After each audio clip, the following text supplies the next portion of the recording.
Olá pessoal do segundo ano do ensino médio, tudo bem? Vamos dar continuidade aos nossos estudos? Fazer uma análise bem legal com relação à industrialização, os desafios que qualquer país enfrenta quando vai incrementar ou quando vai implementar também, né, as suas indústrias. Vamos lá? Bom, a gente vai analisar hoje, vai entender hoje, né, a relevância do processo de industrialização, analisar as particularidades desse processo, considerando aspectos sociais e aspectos econômicos.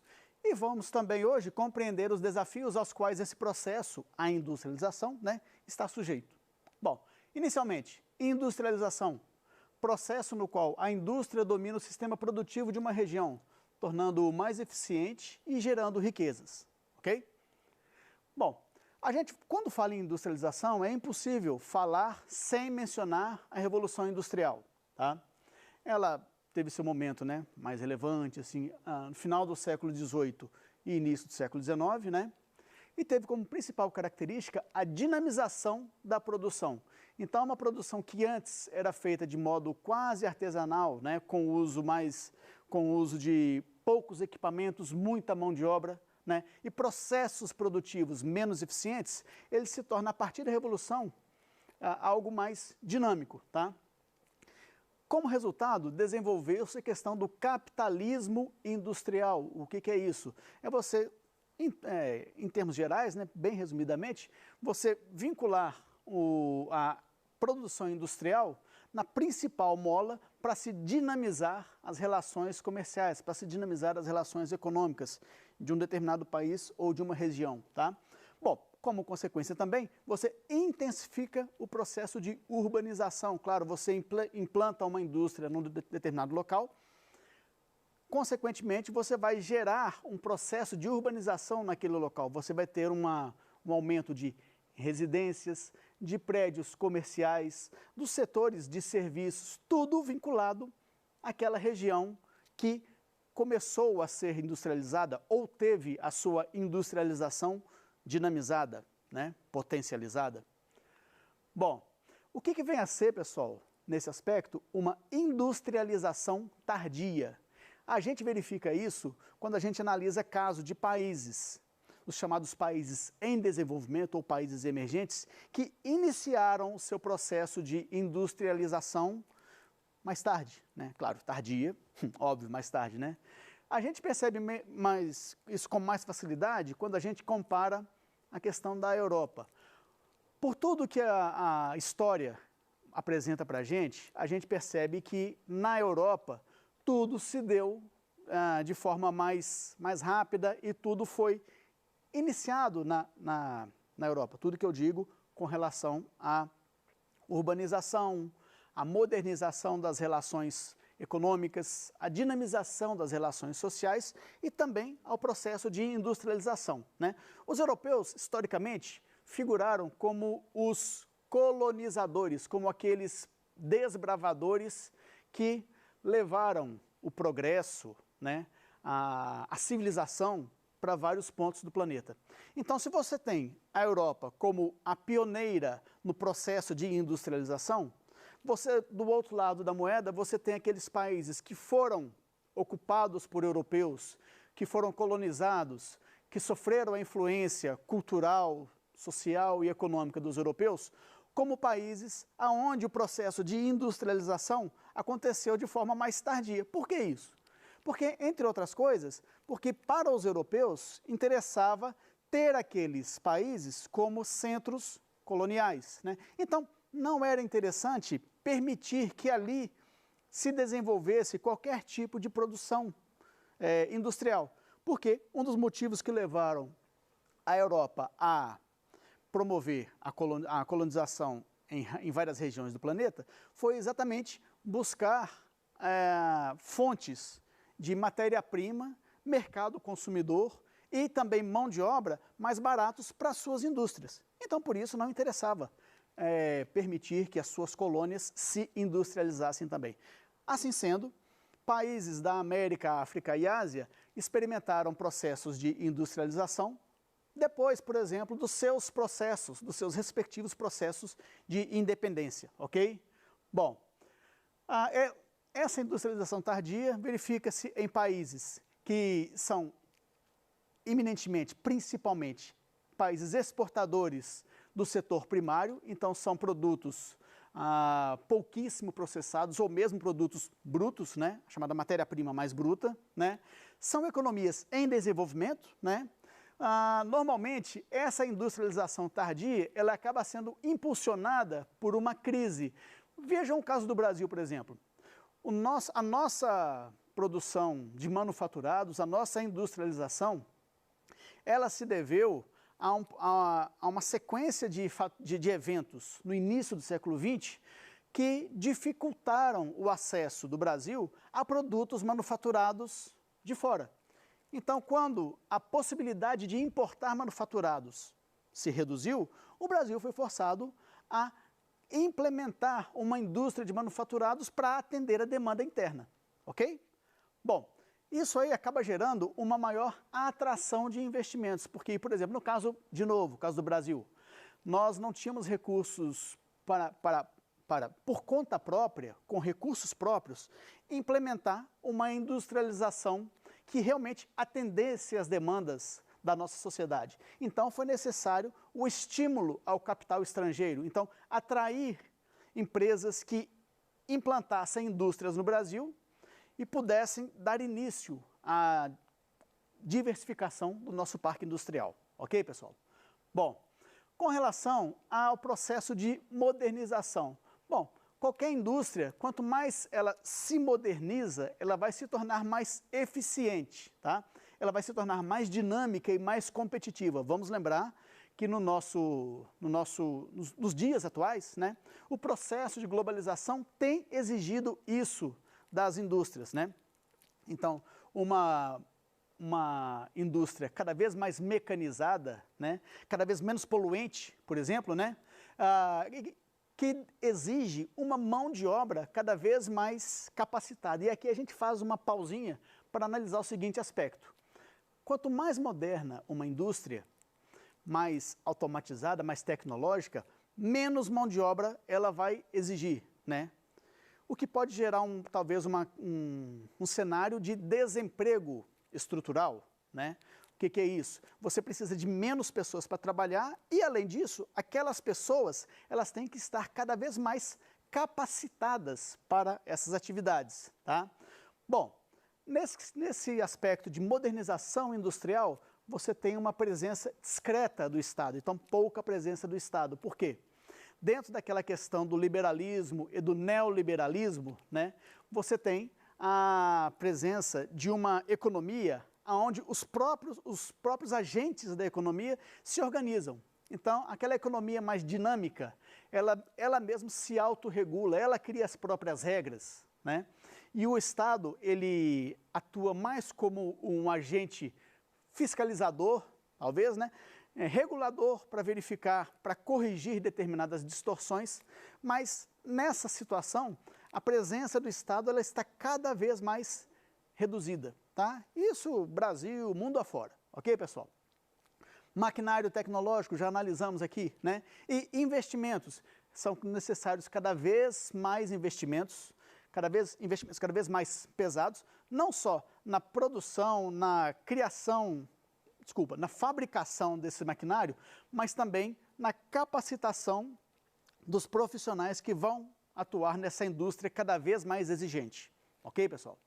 Bom, e como é que ficam as relações profissionais? Vamos voltar um pouquinho lá na Revolução Industrial, Europa, principalmente Inglaterra. A gente teve uma situação lá em que os operários, que naquele período e hoje também, eram os principais responsáveis pela geração da riqueza que a atividade industrial propiciava, esses operários tinham péssimas condições de trabalho, né? Tinham uma remuneração extremamente baixa, risco à sua saúde, risco de acidentes extremamente acentuado e, no fim das contas, numa análise final, eles tinham menos acesso à riqueza que eles mesmos produziam, tá? Bom, atualmente, os desafios não são tão diferentes assim. A gente vai perceber que as relações profissionais nas indústrias, hoje em dia, elas se modernizaram, mudaram de roupa, talvez.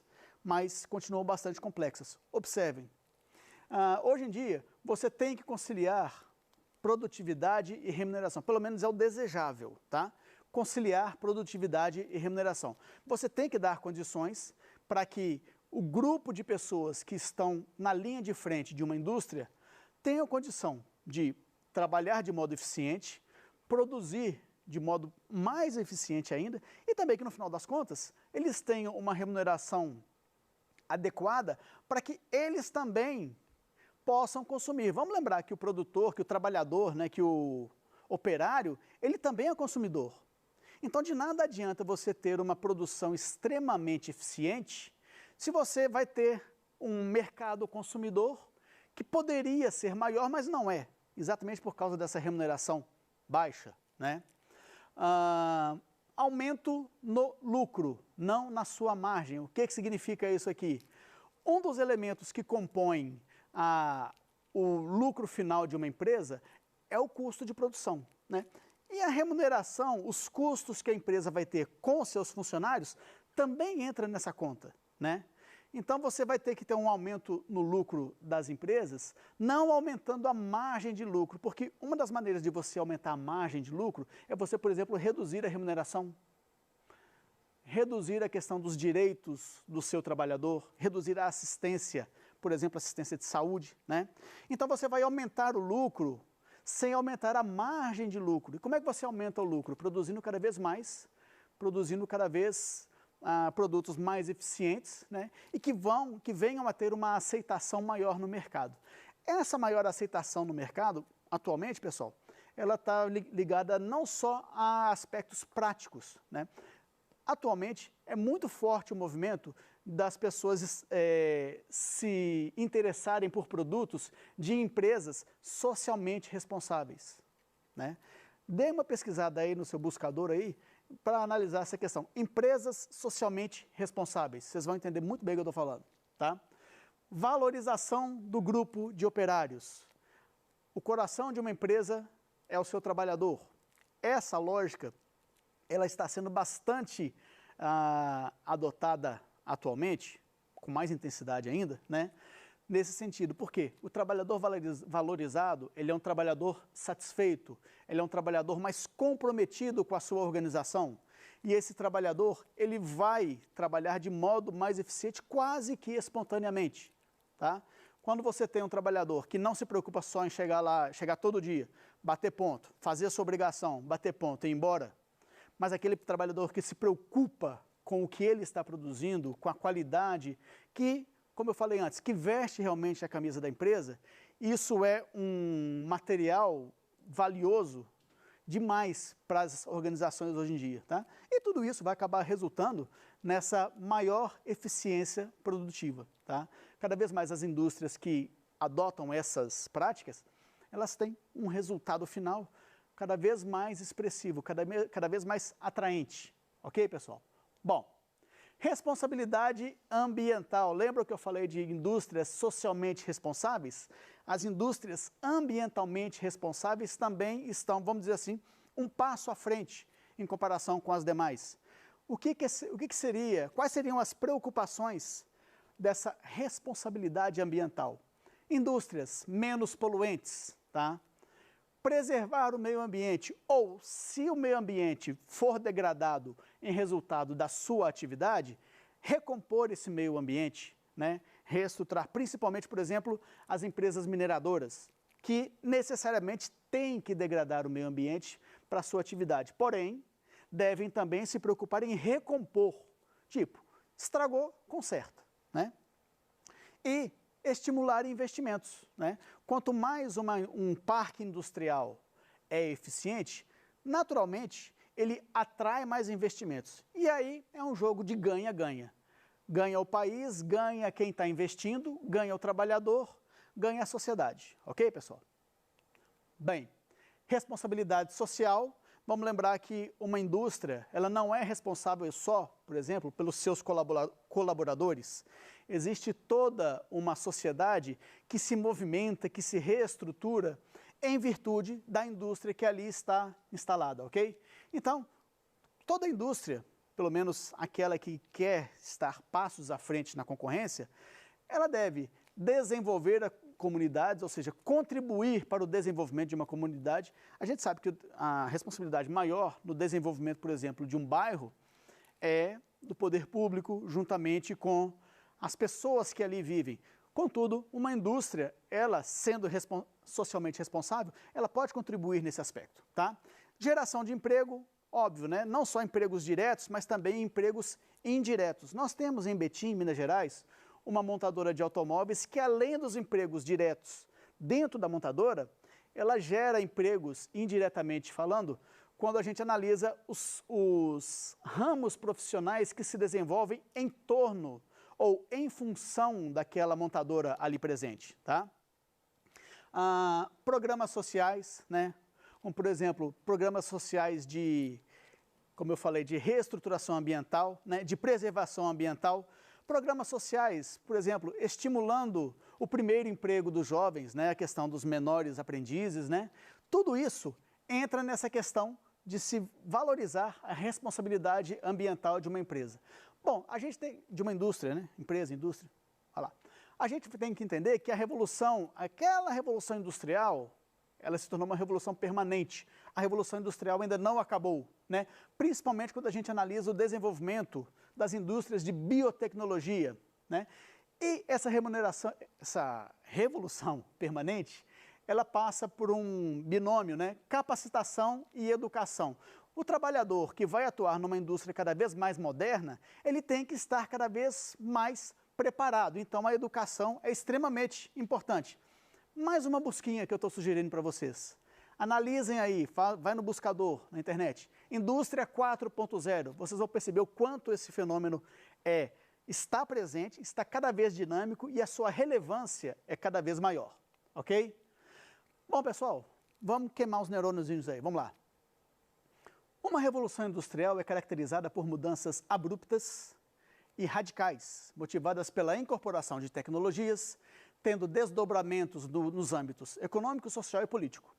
Segundo teóricos, o mundo passa por uma transição de época e estaria no início da quarta revolução industrial, ou da chamada Indústria 4.0.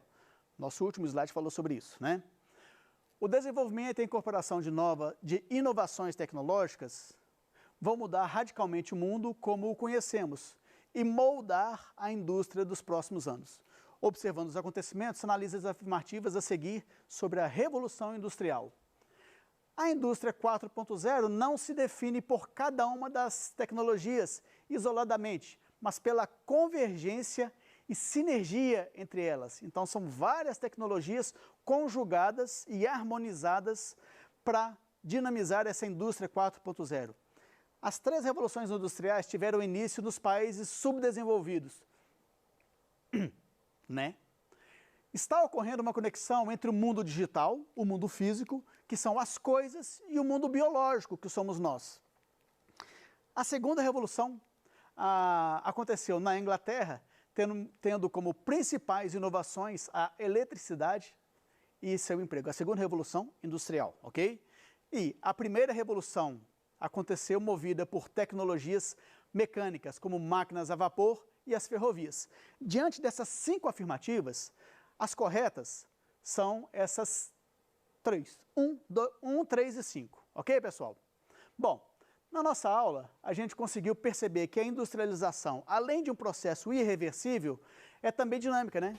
E envolve vários setores e, por isso, enfrentam uma série de desafios para a sua consolidação. Ok, pessoal? Grande abraço para vocês, muito obrigado pela oportunidade e até a próxima, se Deus quiser. Grande abraço.